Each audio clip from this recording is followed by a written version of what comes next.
El Evangelio cambia. El Evangelio Cambia realidades. Cambia El circunstancias. Evangelio cambia. cambia las vidas Para bien. y para siempre. Para siempre. El Evangelio cambia la tristeza, y la convierte en gozo. cambia las Las familias. comunidades. Está cambiando nuestra El nación. Evangelio Está cambia. cambiando nuestra nación. El Evangelio cambia.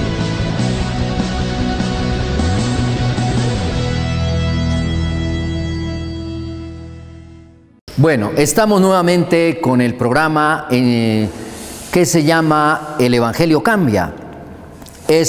Su servidor, el pastor Luciano Martínez, está llevando a ustedes el mensaje de la palabra de Dios. Tenemos en tema San Juan capítulo 11, del verso 17 al verso 27. Hay una historia bonita de cuando Jesús explica lo que es la resurrección y lo que es la salvación. Son dos cosas muy diferentes. Dice: vino pues Jesús y halló que hacía ya 4 días que Lázaro estaba en el sepulcro. Betania estaba cerca de Jerusalén como a 15 estadios, más o menos son 3 kilómetros. Y muchos de los judíos habían venido a Marta y a María para consolarlas por su hermano. Era una familia judía.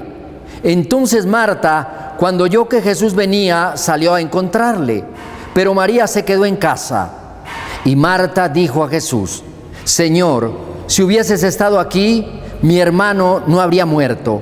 Mas también sé ahora que todo lo que pidas a Dios, Dios te lo dará. Jesús le dijo: tu hermano resucitará. Marta le dijo: yo sé que resucitará en la resurrección en el día postrero.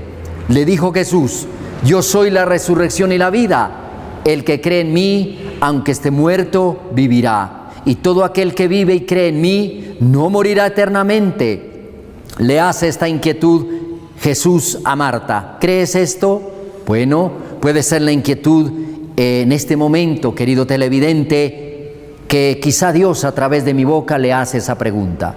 ¿Usted cree en la resurrección? ¿Cree en la salvación? Y termina el verso 27 diciendo, la respuesta de Marta: sí, Señor, yo he creído que tú eres el Cristo, el Hijo de Dios, que ha venido al mundo. La palabra de Dios nos dice en Marcos, capítulo 16, dice que el que creyere y fuere bautizado será salvo, mas el que no creyere será condenado. Hay muchos litigios, hay muchas afirmaciones acerca de este tema, pero a mí me impacta algo, que aquí las cosas cambian entre la familia de Lázaro, María y Marta.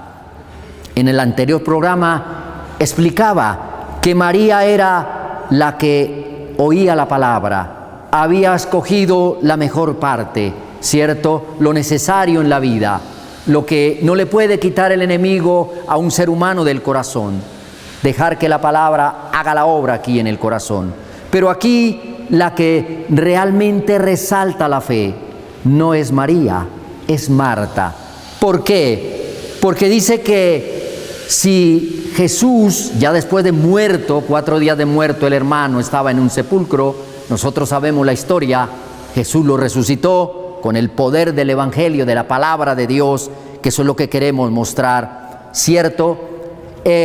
María dice a Jesús, dice que si ahora el Señor Jesús pide a Dios, ¿cierto? Lo que pida, Dios se lo va a conceder. Está, como dije ya, resaltando su fe Marta, la que se ocupaba en los quehaceres en la familia de Lázaro y María y ella. Aquí resalta su fe, aquí aparece en la escena, ¿cierto? No aparece María.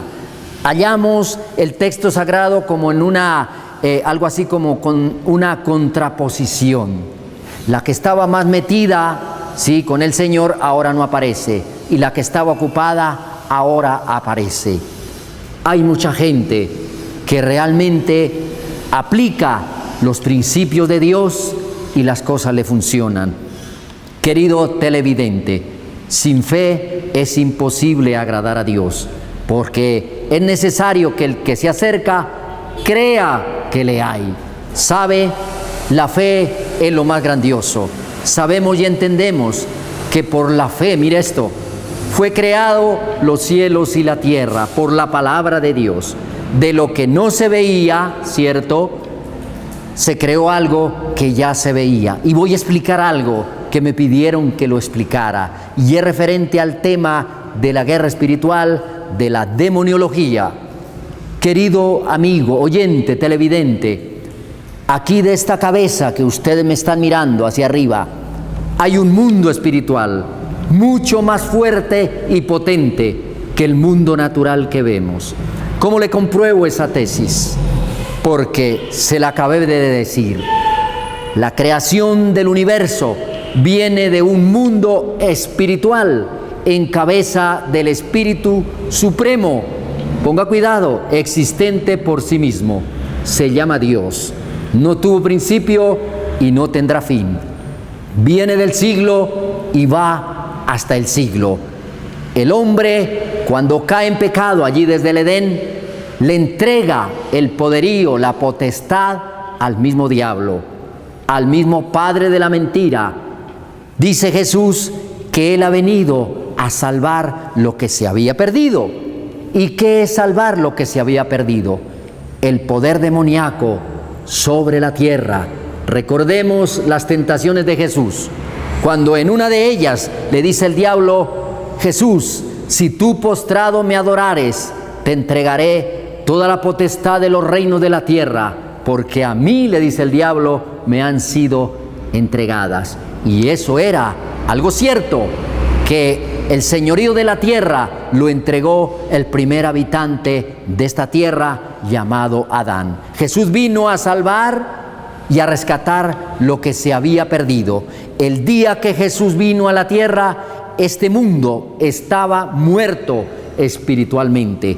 Jesús le dio vida, pero como hay algo más que explicar acá, cierto, es mucho, el tiempo es corto, dice que todo aquel que está vivo, o sea, como nosotros, los que respiramos, tenemos hálito de vida, cuerpo, alma y espíritu, que crea en Jesús, no morirá eternamente. Ahí dice el verso 26, se lo explica a Marta, la que aparece ahora resaltando su fe frente a Jesús. ¿Y qué es creer en el Señor? Es entregarle el corazón. Yo digo y sigo diciendo que el Evangelio es poder de Dios para salvación.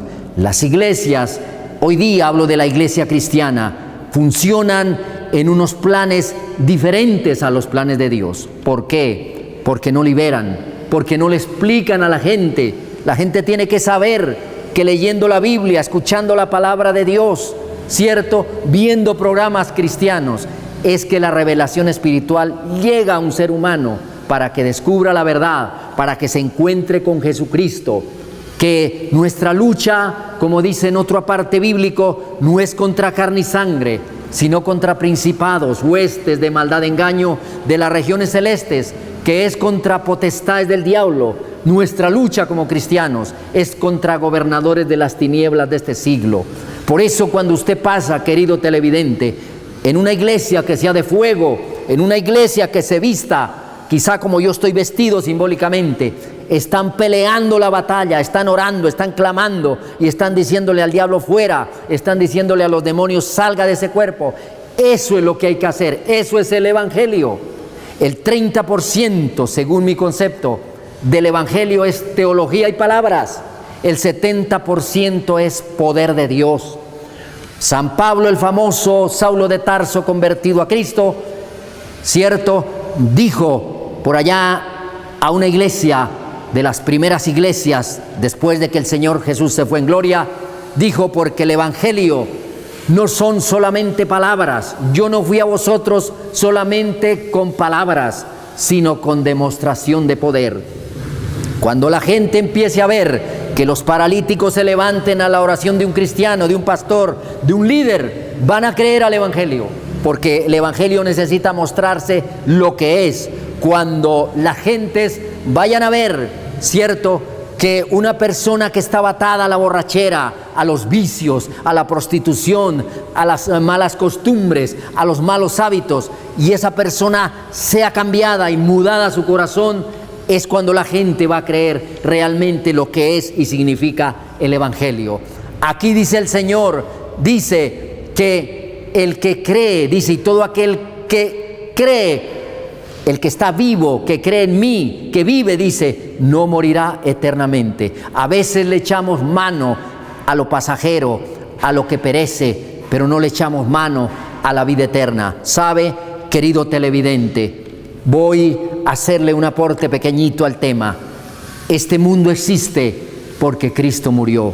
Cada niño que nace, cada minuto, cada segundo, ¿cierto? Cada día que pasa y esto no se acaba, tiene una sola razón, se llama Jesucristo. Él es el que hizo que el Padre Dios le diera un poquito más de trascendencia y vida a este mundo. Si Cristo no hubiera muerto, esto ya no existiría. Por eso Él nos creó y nos redimió. Le pertenecemos a Él doblemente. Voy a orar por ti, a pedirle al Señor, al Dios eterno, no se confunda. Por favor, grabe en su corazón estas palabras, albérguelas, déjelas sembrar, deje que su corazón sea buena tierra. Así Dios es que puede hacer la obra. Yo me puedo aquí esgargantar, gritar, pero si usted no cree, si usted no le añade ese condimento llamado fe, Dios no va a poder obrar. Padre, en esta hora, Señor, entrego a todos los televidentes que ven este programa. Señor, queremos entregar algo nuevo, Señor.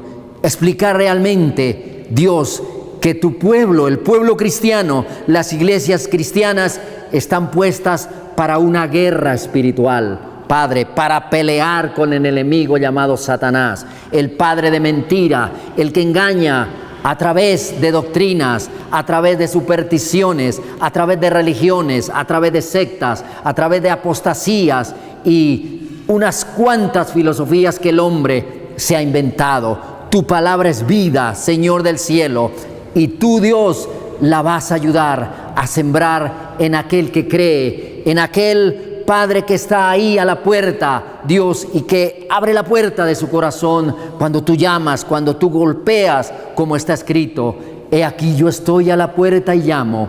Si alguno oye mi voz y abre la puerta, entraré a él, cenaré con él y él conmigo. Gracias y nos vemos pronto. Dios los bendiga. El Evangelio cambia. El Evangelio Cambia cambia. realidades. Cambia circunstancias. El Evangelio cambia. Cambia las vidas. Para bien Y para siempre. para siempre. El Evangelio cambia la tristeza. y la convierte en gozo. Cambia las Las familias. comunidades. Está cambiando nuestra nación. El Evangelio Está cambia. cambiando nuestra nación. El Evangelio cambia.